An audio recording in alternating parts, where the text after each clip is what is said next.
All right, saints, we've been looking at the seals, and we've entered the seals through the small gate, and we're staying on the narrow way. And as we saw in Revelation chapter 4, that one sitting on the throne is the Father, and it can only be the Father. There's a lot of people, they've tried to convince me, and I tried to give them credit. They try to say that that's Christ sitting on the throne. But it's just ridiculous if you look at the book of Revelation. That's the Father. It can only be the Father. Because we saw in chapter 5, Revelation chapter 5, that one is sitting on the throne, and he has that scroll. In Revelation 5:6, the freshly slain Lamb, which is Christ and can only be Christ, rises up and takes the scroll out of the hand of the one sitting on the throne. So the one on the throne cannot be Christ. And all those teachings and stories are some wonderful stories, but they don't go together at all with the book of Revelation. Because that freshly slain Lamb is Christ, and he takes the scroll out of the hand of the one sitting on the throne. The one sitting on the throne is the Father. And when he took that scroll, we saw everything turned to him and his blood and his purchasing, as it said, for thou wast slain and did purchase for God with your blood men from every tribe and tongue and people and nation. It goes straight to the blood, because that is showing John something that had happened previously, where when Mary was looking for him in the garden, and he said, don't touch me, don't handle me, don't hold me, I haven't yet ascended to my Father. Revelation 5:6 is him ascending with that sacrifice, with that blood to the Lamb, to the Father. And he takes that scroll. That scroll, as we've seen, is us. Those the Father foreknew, predestined, ordained. That's what's in that scroll. But what's written inside and on the back? The sin, the penalty, the debt against us. Because as we said in those days, when somebody had a debt, it was recorded. The debt was recorded on a scroll. It was rolled up and sealed with a seal, and it stayed sealed. That debt was still there until the price was paid, until the debt was paid, and then the seal was broken. And this is the Lamb, this is Christ rising up to heaven, presenting that living sacrifice and taking that scroll, because he paid the debt, as it said, for thou wast slain and did purchase for God with your blood. This is him rising up there. That one on the throne can only be the Father. Forget the stories about that. They can't be true, because the Lamb, Christ, rose up and took the scroll. And then we saw in the seals, that the seals cover. This is another thing. They are on the broad road to destruction. They don't see it. The seals cover the entire church age. And we saw that in the first seal, man was ruling and reigning on that white horse under God's authority. And that would continue throughout the church age, because the seals cover the entire church age. The Lord releasing that debt, that penalty, that sin against us throughout the church age. Because as each person's born, when they sin, that sin has to be released, covered, washed in the blood. And that's what you have in the seals throughout the entire church age. The seals cover that time. And the second seal, as man was ruling and reigning and waging war, we saw that it was taking peace from the earth. And then we saw where as a result of that and through natural things that there would be famines throughout the entire church age. If you didn't see the previous messages going back to chapter 4 in this series, and I have them in my playlist, go back and put this together. So now we come to the fourth seal. And when the Lamb broke the fourth seal, I heard the voice of the fourth living creature. And like I said, the living creatures stand between God and man, between heaven and earth. And these four living creatures announce these things because this is taking on place on earth throughout the church age. It's the things between God and man, heaven and earth, and they're announcing them. And then we see in the fourth seal, in Revelation 6:8, and I looked, and behold, an ashen horse, and he who sat on it had the name Death, and Hades was following with him. So John sees this fourth horse. We had seen man ruling and reigning, and he had a crown, and he was going out conquering, and it brought wars, and there was great wars and famines. And we saw that that would continue throughout the church age. And now we see in the fourth seal, the same thing as a result of this man ruling upon earth, that death and Hades, death and the grave were following him. And authority was given over them, who? Death and the grave. And authority was given to them over a fourth of the earth. Now a lot of those on the broad road to destruction, oh yeah, look at right here, just already in the fourth seal, 1/4 of everybody on earth is going to be killed. That ain't what's saying. These seals are covering the entire church age, the time that men can and will be saved. And authority was given to death and the grave over a fourth of the earth, not a fourth of the humans on earth, a fourth of the earth. Why? To kill with sword and with famine and pestilence. So as a result, throughout the church age of man ruling and reigning, there would be these wars and famines, and that would bring death and the grave. And that it wasn't a fourth of the people being killed at the beginning of the tribulation. It's during the entire church age. They had authority over a fourth of the earth to cause these wars and death and famines. And think about it, saints. That's the way it's been throughout the church age. The whole world is never in chaos and at war at one time. They only have authority over a fourth of the earth. That's what's going on here. To kill with the sword and with famine and with pestilence. And listen here, saints. And by wild beast of the earth. Those on the broad road to destruction want to tell you that suddenly, now that the earth is almost void of wild animals, that suddenly there's going to be these wild beasts killing and tearing people apart. No, this is what goes on throughout the church age. Death and the grave are still there as a result of these men conquering and bringing about war and causing famines, but only over about. It can be a little less, it can be a little more, at times quite peaceful, at times quite bad, but over a quarter of the earth at a time to kill with sword and with famine and pestilence, and by the wild animals.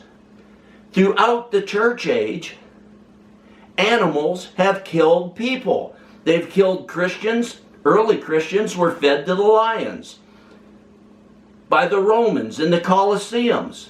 But naturally, humans, Christian and non-Christians, especially in days gone by, were killed throughout the church age by wild beasts of the earth. And to a lesser degree, it still continues today. So what do we see here in these first four seals with these four living creatures? That in the first seal, man is ruling and reigning upon the earth under God's authority, going out conquering and to conquer. What was the Lord showing the early church back then that He's now showing us? The early church, the apostles, expected him to come back quickly. They were eagerly actually waiting for him. But what he's saying here, and John's going to pass this message on to the church, is that until he does return, and we know now that that would be over 2,000 years, but until he does return, man is ruling and reigning. The church expected him to come in Revelation 19 on that white horse and rule and reign in their times, in the early church's time. But he's saying, until all those with that sin that the Father has chosen, until all that debt is paid throughout the entire church age, he's not returning yet. Man is going to continue to rule and reign throughout the church age, that white horse. And then the second horse. You have a red horse that went out, and peace is taken from the earth. The early church expected Christ to quickly return and to bring peace and to rule with a rod of iron.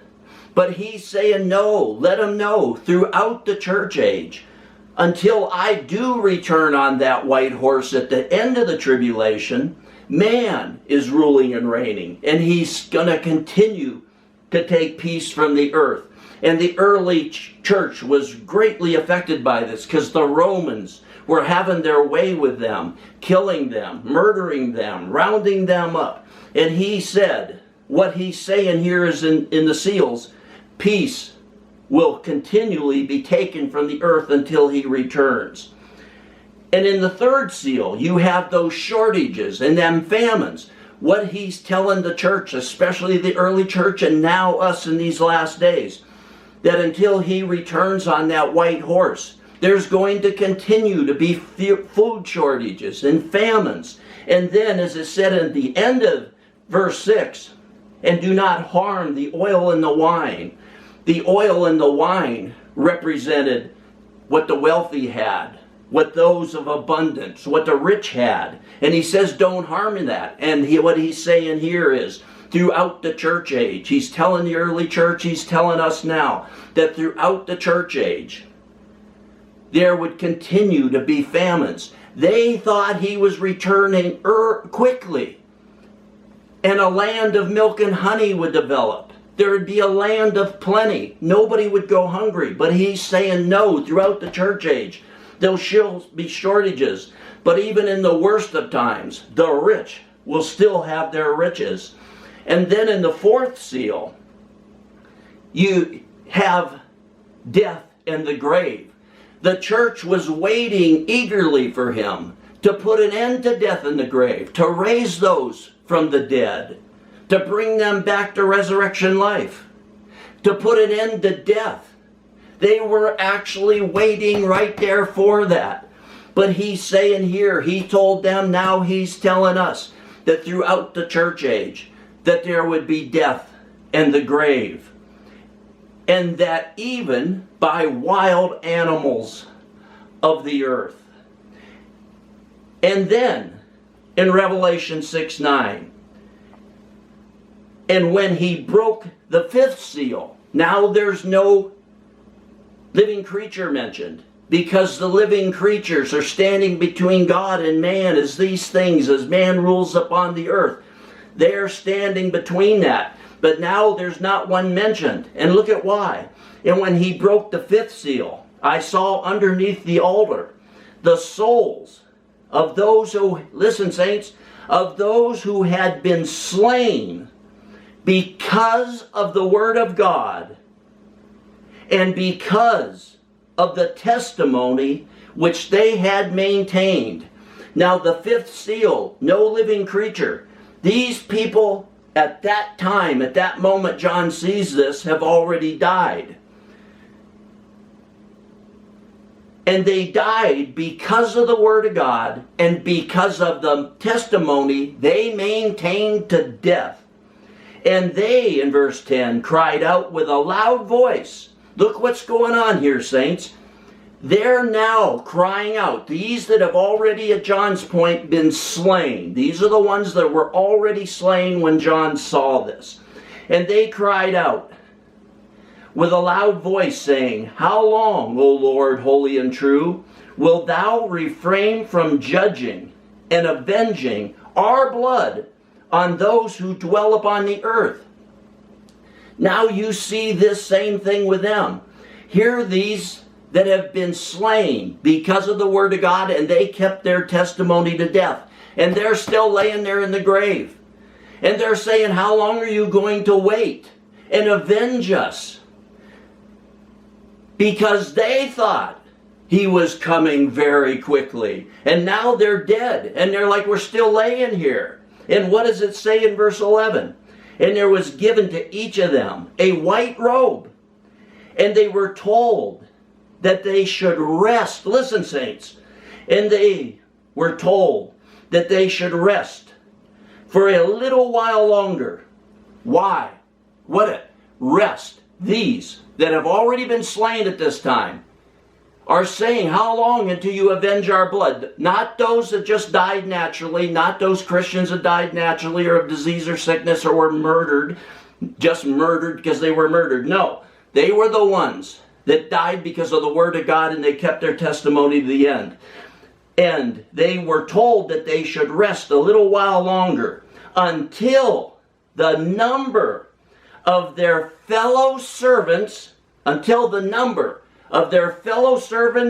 their brethren who were to be killed, even as they had been, should be completed.